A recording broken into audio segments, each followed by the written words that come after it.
नमस्कार साथियों, मैं कुमार शुभम एक बार फिर आप सभी का आपके अपने इस यूट्यूब चैनल स्नेहा क्लासेस पर बहुत बहुत स्वागत करता हूं। उम्मीद करता हूं आप सभी स्वस्थ हैं, सुरक्षित हैं। एक्चुअली रात के 12 बज रहे हैं और कुछ देर में मैं सोने जाने वाला हूं, तो मैंने सोचा क्यों ना एक वीडियो रिकॉर्ड कर लिया जाए और आपसे भी इस जानकारी को साझा कर लिया जाए, जिससे कि यूट्यूब फैमिली को भी पूरा पूरा फ़ायदा हो। आपकी ज़िम्मेदारी बस इतनी है कि अगर आप हेडफ़ोन ब्लूटूथ कुछ यूज़ करते हैं तो आप ज़रूर करें, क्योंकि मैं बार-बार कहता हूँ, जितना स्पष्ट आप सुनेंगे, जितना स्पष्ट आप देखेंगे, उतना ही स्पष्ट आप समझ पाएँगे। और वीडियो के अंत तक मेरे साथ बने रहें, क्योंकि अगर आप एक छोटे से पार्ट क्लिप को देखकर चले जाएँगे, तो फिर आपको पूरी जानकारी नहीं मिलेगी, पूरा फ़ायदा नहीं होगा और मैं चाहता हूँ आपको पूरी जानकारी मिले, पूरा फ़ायदा हो। आइए स्टार्ट करते हैं एक छोटे से मगर एक महत्वपूर्ण वीडियो लेक्चर को।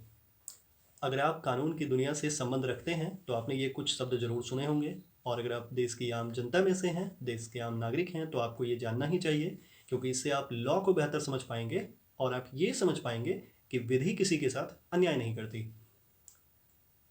डिमिनिमस नॉन क्यूरेट लैक्स, क्या आपने कभी इन शब्दों को सुना है? मैं एक्सप्लेन करता हूँ। दरअसल ये लैटिन शब्द हैं जिनका अर्थ होता है विधि तुच्छ बातों को ध्यान में नहीं लेती।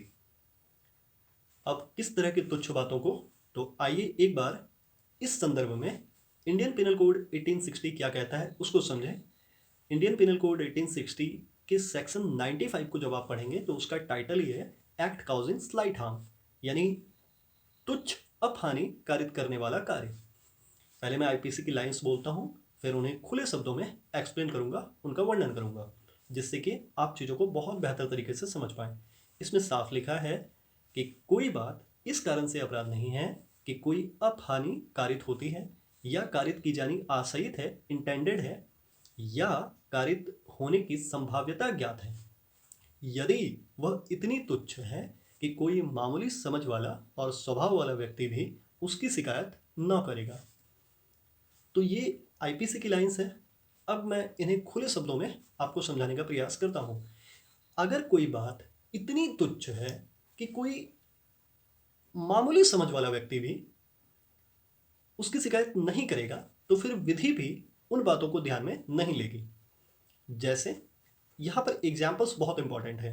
अगर आप एग्जाम्पल्स से समझ पाए तो आप पूरी बातों को एकदम आसान शब्दों में और एकदम आईने की तरह साफ एक विजुअल बनेगा आपके सामने और आप चीज़ों को समझ पाएंगे। पहला उदाहरण देता हूँ, मैं 2 उदाहरण दूंगा। पहला उदाहरण आपके सामने में रखता हूँ। मान लेते हैं कि मैं अपने घर जा रहा हूँ किसी रास्ते से। रास्ते में किसी जगह मेरे घर और मैं जहाँ हूँ उसके बीच किसी जगह काफ़ी ज़्यादा भीड़ इकट्ठी है, और स्थिति यह है कि मुझे अभी ही घर जाना है। तो मैं क्या करता हूँ कि भीड़ के हटने का इंतज़ार नहीं करता, किसी तरह भीड़ से ही रास्ता बनाते हुए निकलता हूँ वहाँ से। और ऐसे में मेरे पैर से वहाँ भीड़ के कुछ लोगों के पैर में स्पर्श होता है और हल्का फुल्का उनको चोट भी पहुँचता है। पूरी संभावना है कि जिन व्यक्तियों के पैरों से मेरे पैर स्पर्श हुए हैं, यानी मेरा पैर जिन व्यक्तियों के पैरों में लगा है, भले ही उन्हें थोड़ी सी तकलीफ हो जाए कुछ मिनट्स के लिए, लेकिन वो इस चीज़ को ध्यान में नहीं लेंगे और इसकी शिकायत नहीं करेंगे, क्योंकि ये बात इतनी तुच्छ है कि कोई भी समझदार व्यक्ति समझ सकता है कि अगर यहाँ भीड़ इकट्ठी है, मार्ग वही है, और किसी को घर जाना बहुत ज़्यादा ज़रूरी है, तो वो भीड़ के बीच से जाएगा और उससे थोड़ा बहुत इधर उधर पैर में स्पर्श होना या पाँव में लगना बनता है। यहाँ मुझे पता था कि अगर मैं भीड़ के बीच से जाऊँगा तो किसी न किसी को हल्की फुल्की चोट आ सकती है, या किसी के शरीर में, पैर में, शरीर के किसी अंग में स्पर्श हो सकता है।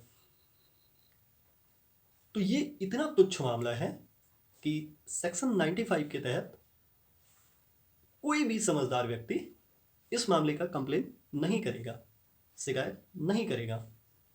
तो इसलिए मेरे द्वारा जो उनके पैर स्पर्श हो रहे हैं या उन्हें हल्की फुल्की चोट भी आ जा रही है, तो वो अपराध नहीं है। अब एक और उदाहरण से समझिए। मैं अपने से जुड़ा हुआ ही एक उदाहरण आपके सामने में रखता हूँ। मान लेते हैं कि मेरे घर की जो बाउंड्री है उसके अंदर कोई पेड़ इस तरह से लगा हुआ है, फल का पेड़ है, जिसकी शाखाएं बाउंड्री के बाहर भी जा रही हैं। उस पेड़ में काफ़ी ज़्यादा फल हैं और उसी रास्ते से कोई भूखा व्यक्ति जा रहा है। और जब उसने फलों को देखा तो उसके मन में ऐसा हुआ कि क्यों ना एक फल तोड़ के खा लिया जाए, और उसने वो किया भी, फल को तोड़ा और खा लिया। हालांकि जब वो फल तोड़ रहा था तो मैंने देख लिया, लेकिन अब मेरे मन में ऐसी भावना हुई कि यार इतना सारा तो फल है, अगर किसी भूखे ने एक फल खा भी लिया तो क्या फ़र्क पड़ता है। तो इसका मतलब ये हुआ कि ये मामला इतना तुच्छ है कि मैंने भी इसे ध्यान में नहीं लिया। मैंने भी बोला छोड़ो यार, जाने दो, खाने दो, कोई इशू नहीं है, कोई प्रॉब्लम नहीं है। तो आईपीसी 95 के तहत ये बात अपराध नहीं है। उम्मीद करता हूँ कि आप इस पूरे वीडियो लेक्चर को समझ पाए हैं और मैं अपनी जानकारी आप तक साझा कर पाया हूँ। सिन्हा क्लासेस के एक अगले एजुकेशनल वीडियो में आपसे मुलाकात होगी। तब तक स्वस्थ रहें, सुरक्षित रहें। जय हिंद।